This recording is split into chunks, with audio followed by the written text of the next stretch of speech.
Alrighty, we're back with Catalyst by Lisa Beeson. Chapter 23. Time and battery. We're just gonna head right into it. Ari looked through Gordon's office door before she knocked, knowing that she only had a second or so before he noticed her on the video feed on his computer monitor. With a glance, she saw that her suspicions were confirmed. Mara was the woman standing by Gordon in Alvaro's vision. Her short, white blonde hair and sharp, angular features were unmistakable. She was the most intimidating woman Ari had ever seen. Her severe, perfectly styled hair and tailored pantsuit were in stark contrast to Gordon's laid-back hipster look, but there was no mistaking their kinship. Ari felt self-conscious of her disabled appearance. She hadn't had a chance to change out of the shorts and t-shirt she'd played dodgeball in yet, and her hair was still up in a messy top knot. Mara was standing behind Gordon, going over something on his computer, while her sons were seated on either side of the desk. One, a 20-something with the same sharp features as his mother, but with dark eyes and hair. The other was larger and looked older. He looked so much like Wyatt and Randall that she would have pegged them as brothers instead of cousins. Knowing her second was up, Ari focused back on the door and knocked. She put on her poker face just as the door opened on its own. Both of Mara's sons stood up as she walked in, their eyes immediately zeroing in on her scars and robotic leg. "These are my battle scars. They show my strength, not my weakness." Ari felt a slight pushing against the energy around her head and figured it was coming from the dark-haired 20-something she assumed must be Blake, who was staring at her intensely. She had just barely entered the room and the guy was already trying to read her thoughts and rummage through her memories. There was no way he was going to get in. Taika was right. Blake really is a troll. "Ari," Gordon said in welcome as he stood up from his desk and he and Mara came around to greet her. Ari was surprised to see that Mara was actually close to the same height as her. "This is my sister, Mara," Gordon said with a genial smile. "She's been eager to meet you." Mara held out her hand with a tight smile that didn't reach her eyes. Ari saw, to her regret, that Mara was just as closed off as her brother. Ari glanced at Greg and Blake and realized that she wasn't able to read them either, which was frustrating. She had a feeling that she could have pushed her way past their mental shields, but that would make her no better than Blake, who was still trying to get into her head. It was annoying, like a persistent buzzing mosquito flitting around trying to find a weak spot in her defenses. Good luck with that, jackhole. Ari tried to exude as much confidence as she could while she took Mara's cold, thin hand in her scarred one, firmly shaking it once and then letting go. She was not keen on Mara and her brood at all. "It's good to finally meet you, Ari," Mara said stiffly, letting Ari know by the look on her face that she was unaccustomed to people making her wait. Ari could understand why the twins weren't very fond of her, and why Val and Taika called her the Ice Queen. Everything about Mara was cold and calculated, like a viper looking for a weakness and waiting to strike. "These are my sons, Gregory and Blake," she said, gesturing to each of them in turn. Ari briefly nodded to them before turning back to Mara. "I'm sorry for not coming sooner. I lost track of time," which was the truth, just not all of it. "Well, Gordon has told me so much about you," Mara said, glowing over Ari's half-hearted apology. "And it looks as though your new leg is working well for you," she said, glancing down. By the tone of her voice, Ari could tell it was more of a reminder of how much she was in debt to the Reinholds than an actual observation of how Ari was acclimating to the new leg. "It is working exceptionally well, and I am extremely thankful for everything Scion's Keep has done for me," Ari said, letting Mara know she had no part in that. Ari could play the passive-aggressive game, too. There was a slight tightening around Mara's mouth, which Ari took as a sign that she caught the intended barb, but was choosing to ignore it. Blake was still at it, though, and Ari's patience was running thin.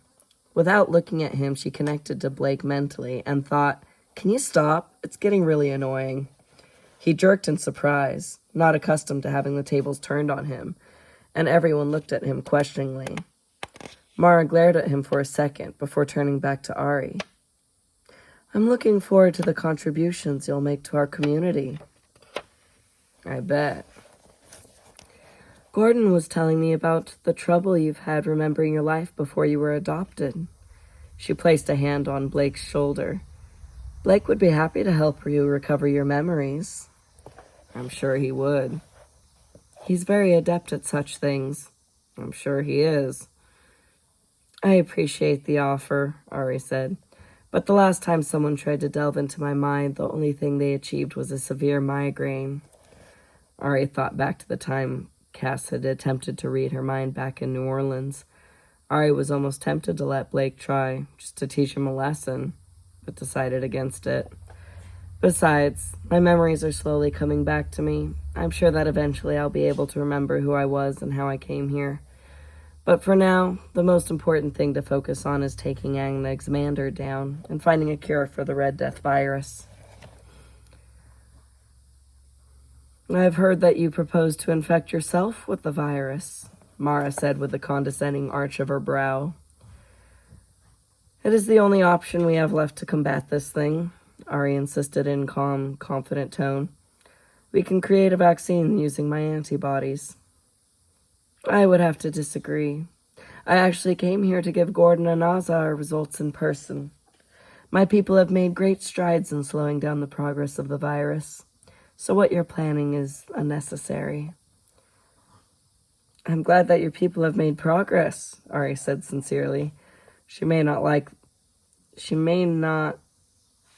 like Mara, but the bigger picture of saving lives was more important. "But I still say that using my antibodies will be the quickest way to finding a cure, especially since I can heal myself now." Mara looked unimpressed. "Why are we even discussing this with a child?" Gregory asked in a dismissive shake of his head. "Excuse me?" Ari asked incredulously. "Who the heck does this guy think he is?" "I've looked over the data, Ari," Gordon interrupted in an attempt at diplomacy, "and it looks to me that the virus would either kill you too quickly for you to fight it off, or wouldn't even make you sick. Either way, infecting you doesn't profit anyone." "What?" "We found," Mara said, taking back control of the conversation, "that the virus only exhibited adverse effects on humans without the progeny gene markers in their DNA. It didn't even elicit an immune response in progenies. We are not sure if the people who created the virus engineered it that way on purposely, but it certainly works in our favor. And since you don't have any human DNA... Oh, no, sorry, back up. And since you don't have any human DNA, we're not sure how it will affect you. And frankly, we're not willing to risk it," Gordon said. "Wait, how did you find this out?" Ari asked Mara. She already had an inkling as to how, but she was hoping she was wrong. "Sometimes sacrifices must be made for the greater good," Mara said, devoid of emotion. "The test subjects knew exactly what they were getting into, and they only did what you yourself intended to do." "But there was precedent for that," Ari insisted. "I've never been sick in my life. My immune system is uniquely efficient at combating earthborne pathogens. There was no risk." "It's a moot point anyway," Mara said with a slight shrug. "Gordon and I forbid it, and my people are already well on their way to a cure." "Gordon and you do what now?" Ari was about to lose it on this witch, but she got herself under control. Unbidden, Kale's words intruded on her thoughts. "The one who keeps a cool head is always the victor." Actually, I want to do that in his voice. "The one who..." Oh, I haven't done his voice in a while. "Kale, I miss Kale too." "The one who keeps a cool head is always the victor." Big picture, Ari. The cure was coming along, and that's what mattered. Besides, she didn't have time for this. She had to go try to dissuade Val from putting herself at the mercy of the Shades. "Well, this has been lovely," Ari said, trying really hard to keep the sarcasm out of her voice. "But I have some things I need to go take care of, if you'll excuse me." "I didn't say we were done," Mara said in a disapproving tone. "No, but I did."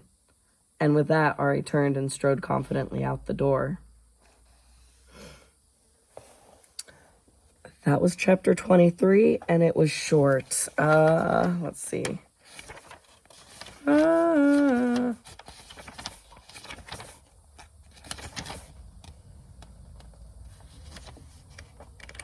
We're going to go right into chapter 24. As Ari walked quickly away from Gordon's office, there were so many things running through her head that it was hard to decide what to do first.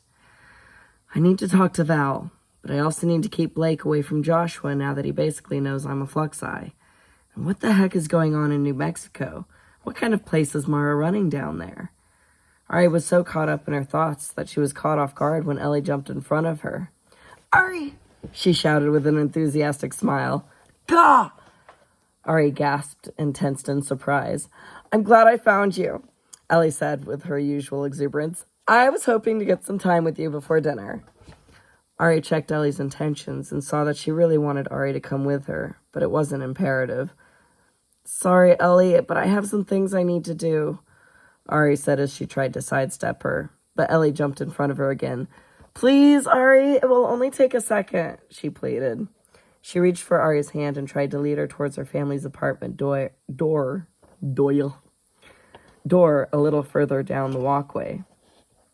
Ari pushed out her field of awareness and quickly scanned the building again, searching for Val, and found that she was still in the vicinity of her room.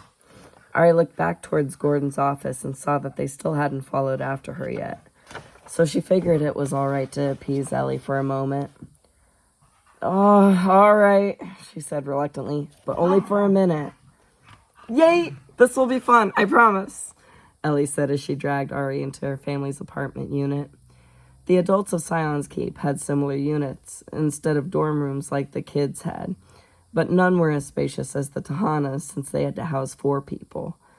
Ellie led Ari through the loft-like apartment to her bedroom, which was just as bright and colorful as she was. The walls were pasted with posters of celebrities and pages ripped out of fashion magazines. Amidst the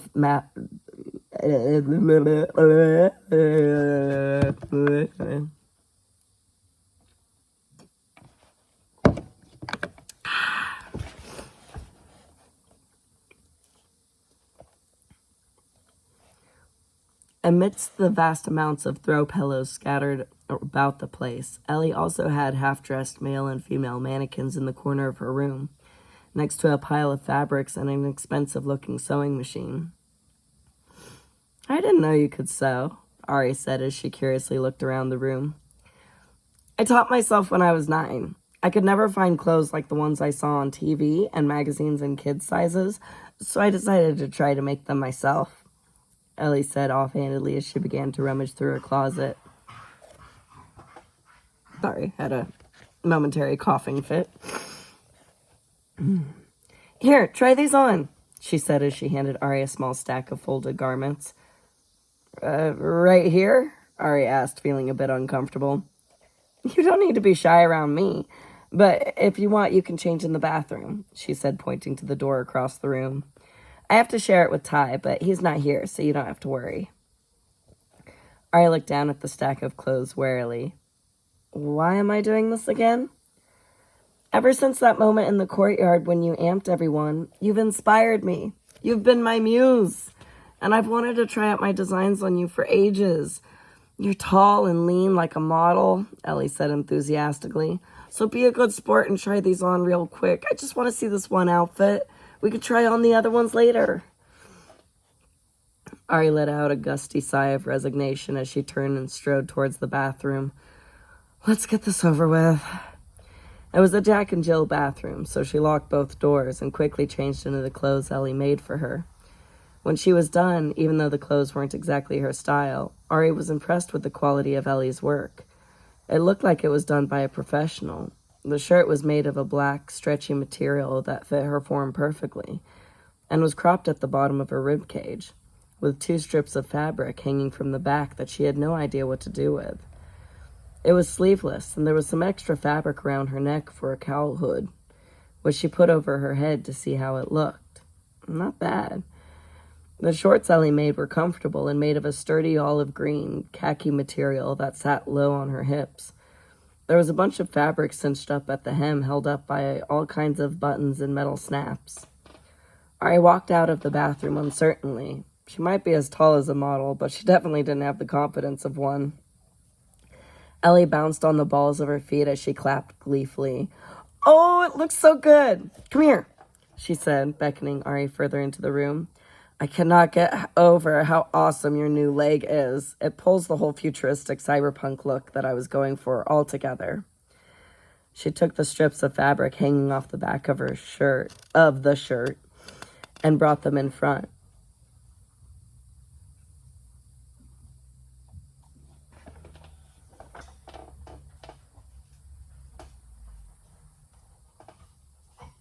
Oh, my neighbors just left, that's why. She took the strips of fabric hanging off the back of the shirt and brought them in front, crossed them at her waist, and brought the ends back around and buttoned them together, which helped hide the jagged scar on her left ribs that was peeking out from the bottom of the shirt a bit better. Ellie looked Ari appraisingly up and down, adjusting the fabric to the way she thought it should be, while shaking her head. "If I didn't like you so much, I'd hate you. Look at those abs," she said, motioning to Ari's midsection in mock disgust. Ari self-consciously wrapped her arms around her stomach. "It's not like I was born like this. I had to put a lot of work in to get this way," she said, thinking about the stringent training regimen that Kale had put her and Cam through at Artemir. "And you eat as much as an elephant and don't gain a pound. I don't want to hear it," Ellie said with a sardonic smirk. Then her eyes lit up. "Oh, and here," she said as she went to get something from off her bed. "I could tell you weren't much of a purse-carrying kind of girl, so I fixed this up for you." It was a small saddlebag-looking thing made from the same fabric as the shorts, which attached onto the snaps on the front and back, just under the waistband, and the bottom part buckled around her thigh, just at the hem of the shorts. Ari had to admit that even though it was kind of bulky, it was better than carrying around a purse. "And if you undo these," Ellie said, motioning to the buttons and snaps on the outside of each pant leg, "the fabric can be brought down to make pants. You know, in case you're going out and want to hide your robot leg to blend in." Ari nodded in appreciation, but she couldn't imagine going out in the real world with her new leg. Talk about drawing attention. "Can I do your hair and makeup?" Ellie asked hopefully. Ari shook her head impatiently. "Ellie, I don't have time. I have to go." "Let me just blow out your hair and do your eyes. It'll only take a minute, I swear," Ellie interrupted. "I want to show off my work to my parents, to show them that I'm serious about fashion, that it isn't just a phase for me. It's what I want to do with my life, and I'm good at it. I'm meant for bigger, grander things, Ari. I know it." Ari saw the desperate plea in Ellie's eyes. How could she say no to that? "All right, fine," she relented, "but please make it quick." Ellie nodded and sat Ari down at her vanity and began to work. She took Ari's hair out of the top knot and used her brush and hairdryer to smooth the hair out and give it some volume. Then she quickly applied some eyeliner, a sweep of eyeshadow, and some mascara. When Ellie was done, she swept Ari's smooth, shiny hair forward over her shoulders and pulled the hood back up to lay just right on her head. "Okay, take a look," Ellie said as she brought Ari to her full-length mirror. Ari was amazed. She really did look like the futuristic comic book hero Taika had been talking about earlier. The way Ellie did her makeup and made her eyes blue pop. The way Ellie did her eye makeup made her blue eyes pop. "Your designs are amazing, Ellie. You're very talented. I look like I should be walking down a post-apocalyptic fashion runway." Ellie beamed. "Thanks, Ari," she said with a quick hug. "That's exactly what I was going for. I still say it would have looked better with the boots I wanted to get you," she said a bit disappointedly as she stepped back to look Ari over again. But what can you do? She shrugged. Come on, I want to go show you off. Ellie led her out of the Tahana's apartment and back out to the walkway, where she heard some music playing over the sound of the staccato drumming of the raindrops hitting the skylights. Ari searched for Val's energy again, as Ellie practically dragged her towards the stairs leading down to the larger inner courtyard. Val was still in her room, so Ari searched Gordon's office and felt that they were all still there. But now Claudia was with them. Okay, Claudia doesn't know anything. I still have time. Please keep them busy, Claudia. The music became louder the closer they came to the large courtyard. At the top of the stairs, Ari saw that the courtyard had been decorated for a party, with garden lights strung up around the periphery, giving a soft lambent atmosphere. The tables by the fountain were draped with white linens, and there were candle votives floating beautifully in the basin of the fountain. The music, which she recognized as a Bruno Mars song, was coming from the sound system on the far side of the courtyard. She assumed Joshua and Miles must have rigged it up and placed hidden speakers strategically around the courtyard for optimal audio ambience. She saw Cam amidst the audio equipment looking at something on his laptop, and she figured that he must be in charge of the music this evening. This should be interesting, she thought ruefully.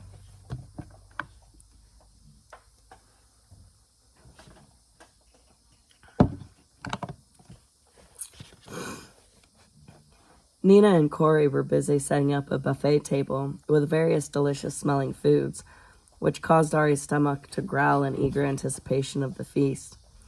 As she and Ellie reached the bottom of the stairs, Ellie called out, "Mom! Dad!" Corey looked up. "Oh, good, you're here. Now you two can help us get things ready." "No, Dad, I wanted to show you and Mom my work," Ellie insisted stubbornly as she dragged Ari behind her towards the buffet table.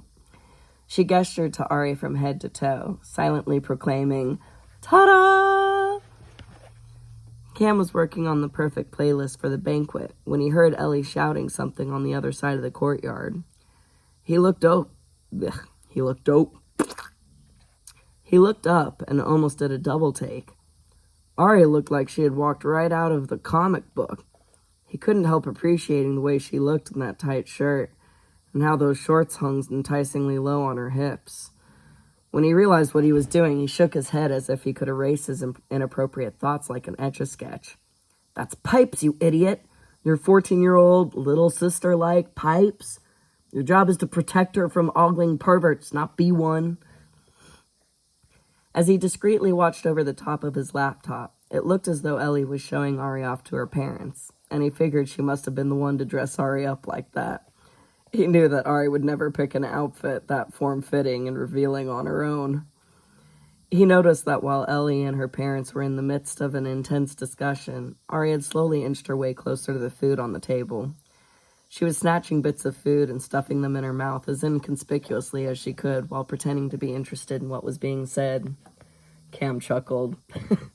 "That's my Pipes. God, I love her so much." The realization hit him as though he'd been kissed by lightning, and in an instant he knew. That was it. That was why his relationship with Claudia felt so hollow. He'd been too scared to admit it before. But he loved Ari. Not just in a brotherly way, but in a way that ruined him for anyone else. Any other relationship would be doomed from the start. How could anything compare to what he had with her? I'm in love with her. The thought felt like the sweet release of a breath he hadn't realized he'd been holding. The feelings had always been there. He just hadn't allowed himself to recognize them for what they were. This type of love wasn't supposed to happen this young.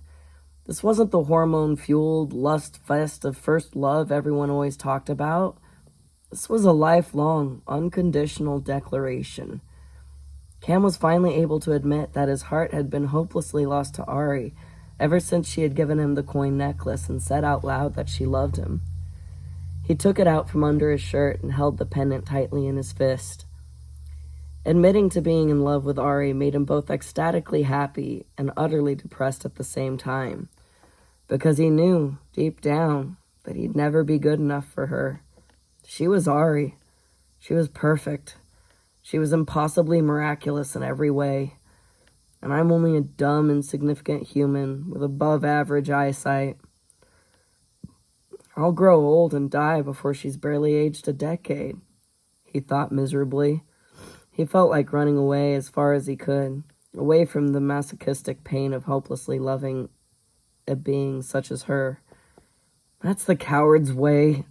That's not the kind of man I want to be. I promised to be there for her no matter what. I can't abandon her, no matter how much it kills me. I'll soldier on. I'll control it. I'll bury it down deep. I'll be whatever she needs me to be. And if that's an older brother figure, then so be it. I'll endure. She's worth it. He looked down at the playlist on his screen as he rubbed the back of his head in agitation. It's okay for brothers to dance with sisters, right? Sure it is. Ari planned to make a quick exit right after finishing the last delicious bacon-wrapped date she had just popped into her mouth. She had already eaten 5 of them while the Tahanas were trying to convince Ellie that it was a bad idea to go off to design school right now. Ari had to agree, even though she thought Ellie was incredibly talented and could empathize with her plight. Nina and Kari were right. It's too dangerous out there in the world. Licking her fingers, Ari was stealthily moving away from the buffet table when she noticed the music had changed to something slower.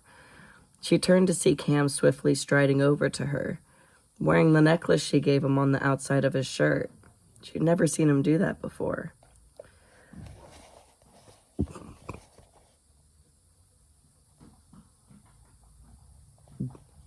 She recognized the song as I Will Be There by Odessa. Just as Cam came up to her with his hand outstretched and a soft smile on his face, which dazzled her more than his impish grin ever could.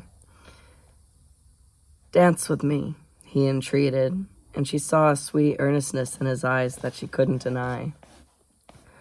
Ari put her hand in his, and she felt his love envelop her. The sincerity and unconditional absoluteness almost took her breath away. She let him lead her to an open area past the fountain, amidst the amber glow of the garden lights and floating candles. He flawlessly twirled her around and brought her into the perfect dancing stance.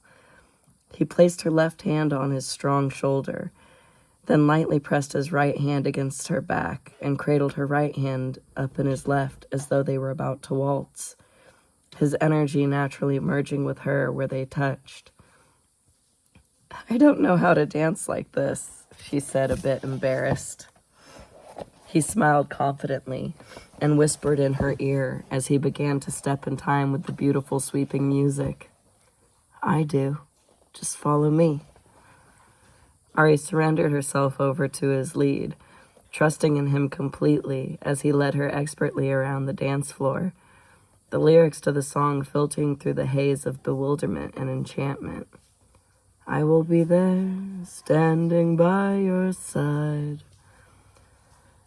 I didn't know you could dance like this, Ari said, as her feet effortlessly moved in time with his. Oh, I didn't tell you about how Grams would drag me to ballroom dancing classes because she thought it would be good for me? He asked with a twinkle in his eye.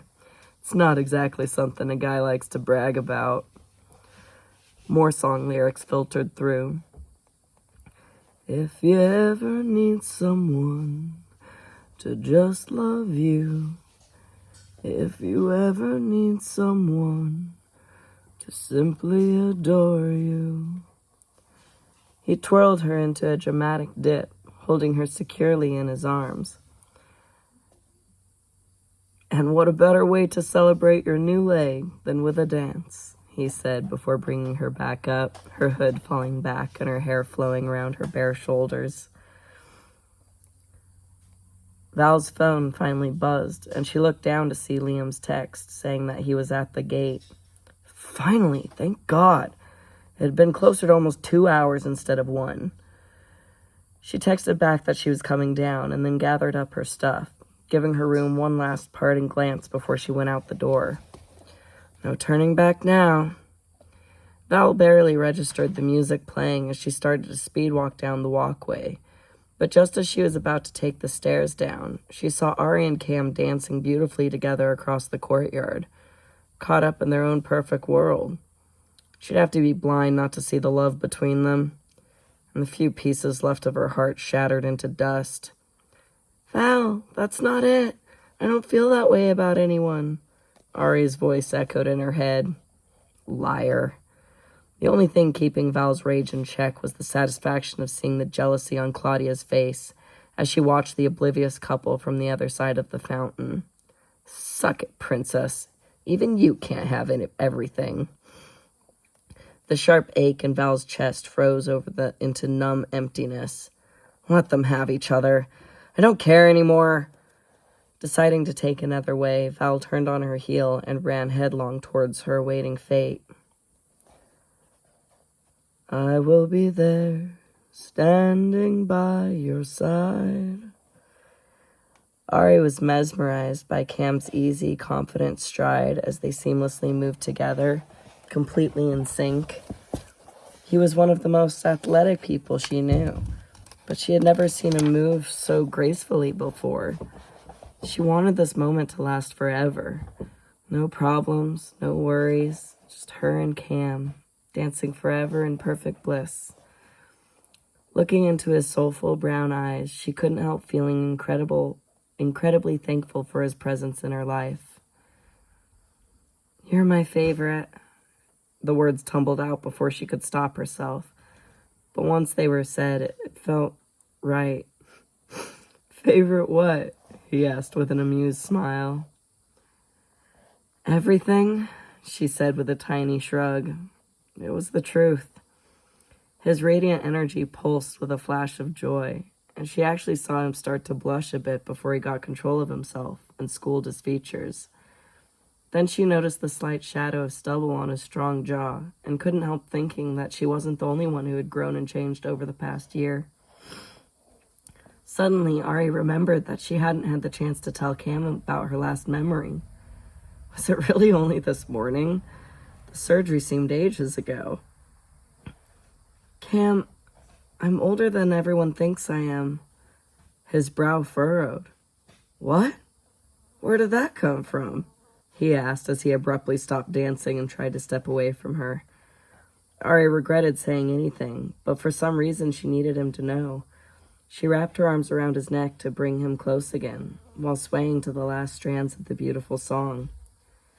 I had a memory during my surgery this morning, she whispered into his ear.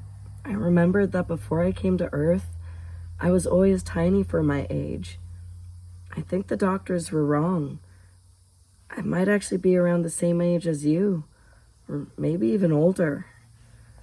She sensed a confusing tangle of conflicting emotions warring within him as the song ended. But before she could figure out what they meant, the sound of someone agitatedly clearing their throat caused them to both turn to see Claudia standing by the fountain. Cam immediately stepped away from Ari. Ari could sense Claudia's anger and jealousy, but she couldn't understand why Claudia would feel that way. They were only dancing. Cam, may I speak with you? Claudia said in a clipped tone. Yeah, sure, Cam stammered. He glanced at Ari and then back at Claudia while rubbing the back of his head. Then he sighed and nodded.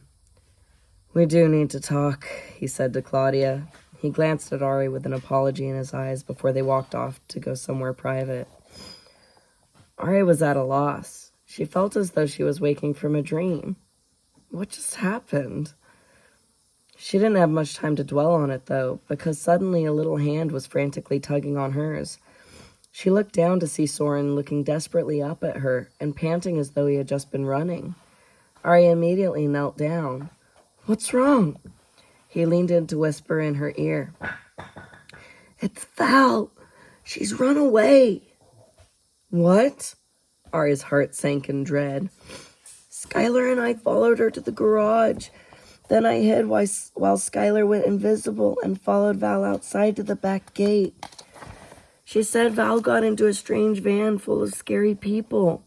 She said that they were monster scary. Ari's scalp tingled painfully as the wraiths of fear and panic settled around her. The shades have Val. Did Skylar say what the van looked like? Ari asked, fighting down her panic and trying to think clearly. Soren nodded. She said it was white and it had a picture of an ugly devil man on the outside. She said that there were words above and underneath the picture, but she couldn't read them fast enough before they drove off. Where is Skylar now? She went to go dry off from the rain. Okay, good. Skylar is in the building and she's safe. Can you take me to the garage? Soren nodded eagerly and grabbed her hand. Follow me. Ari stood up, glancing over her shoulder towards the Tahanas, who were still preoccupied with their own issues, and then followed her little minion as he swiftly led her through the building. And that was the end of chapter 24. Woo-hoo-hoo. Okay, now I really don't think that I have space for another chapter. That's gotta be it. I've done quite a few chapters this run through.